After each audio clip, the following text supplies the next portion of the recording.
श्री गणेशाय नमः करवा चौथ का व्रत सूर्योदय से पहले संकल्प लेकर शुरू होता है। व्रत की पूजा के लिए एक थाली तैयार करें जिसमें मिट्टी का करवा, मिठाई, फल और पूजा सामग्री हो। शाम के समय शुभ मुहूर्त में करवा चौथ की कथा सुने। पूजा के बाद मिट्टी के करवे में सीख डालें, जो कि पति की लंबी उम्र और सुख समृद्धि के लिए प्रतीक है। चंद्रमा उगने के बाद करवे को अपने हाथ में लेकर चंद्रमा का ध्यान करती है और अर्घ्य देती है। अर्घ्य देने के बाद अपने पति को देखकर उपवास का पारण करती है और फिर भोजन ग्रहण करती है। अथ श्री करवा चौथ व्रत कथा। बहुत समय पहले एक साहूकार था जिसके 7 बेटे और 7 बहुएं थीं। साहूकार की सबसे छोटी बहू बहुत धर्मपरायण थी और हर व्रत और त्योहार को पूरी श्रद्धा और नियम से करती थी।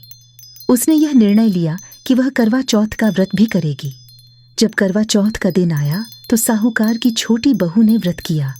पूरे दिन उसने अन्न जल ग्रहण नहीं किया और पूरे विधि विधान से भगवान गणेश की पूजा की। पूजा के बाद उसने संकल्प लिया कि वह चंद्रमा के दर्शन करने के बाद ही व्रत तोड़ेगी।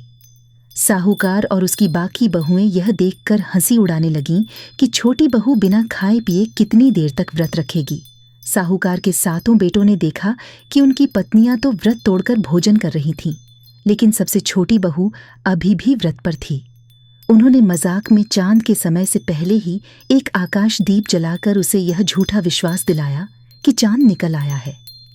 छोटी बहू ने बिना आकाश की ओर देखे दीपक को चांद समझ लिया और व्रत तोड़ दिया। जैसे ही उसने भोजन किया, कुछ ही समय में उसका पति बीमार पड़ गया। उसके स्वास्थ्य में लगातार गिरावट आने लगी और किसी भी औषधि से उसे आराम नहीं मिल रहा था। परिवार और गांव के लोग बहुत चिंतित थे, लेकिन कोई उपाय काम नहीं कर रहा था। छोटी बहू को बहुत दुख हुआ और उसे अपनी गलती का एहसास हुआ कि उसने व्रत सही तरीके से पूरा नहीं किया था और धोखे से व्रत तोड़ दिया था।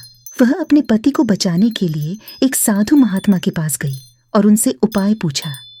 साधु ने कहा, तुम्हारा पति बीमार इसलिए पड़ा है क्योंकि तुमने करवा चौथ का व्रत पूरा नहीं किया। अगर तुम पूरी श्रद्धा और विधि से फिर से करवा चौथ का व्रत करोगी और चंद्रमा के सही दर्शन करोगी तो तुम्हारा पति स्वस्थ हो जाएगा। छोटी बहू ने साधु की बातों का पालन करते हुए अगले वर्ष फिर से करवा चौथ का व्रत किया। इस बार उसने पूरी श्रद्धा और नियम से भगवान गणेश और चंद्रमा की पूजा की और सही समय पर चंद्रमा के दर्शन करके व्रत तोड़ा। उसकी तपस्या और सच्ची श्रद्धा के कारण भगवान गणेश ने उसे आशीर्वाद दिया और उसका पति पूरी तरह स्वस्थ हो गया। इसके बाद से साहूकार और उसका पूरा परिवार छोटी बहू की भक्ति और व्रत की महिमा को मानने लगा और वे सब करवा चौथ का व्रत पूरी श्रद्धा से करने लगे। इस प्रकार यह व्रत परिवार की सुख समृद्धि और संतानों की लंबी उम्र के लिए अत्यंत महत्वपूर्ण माना जाता है। अथ श्री करवा चौथ व्रत कथा संपूर्णम।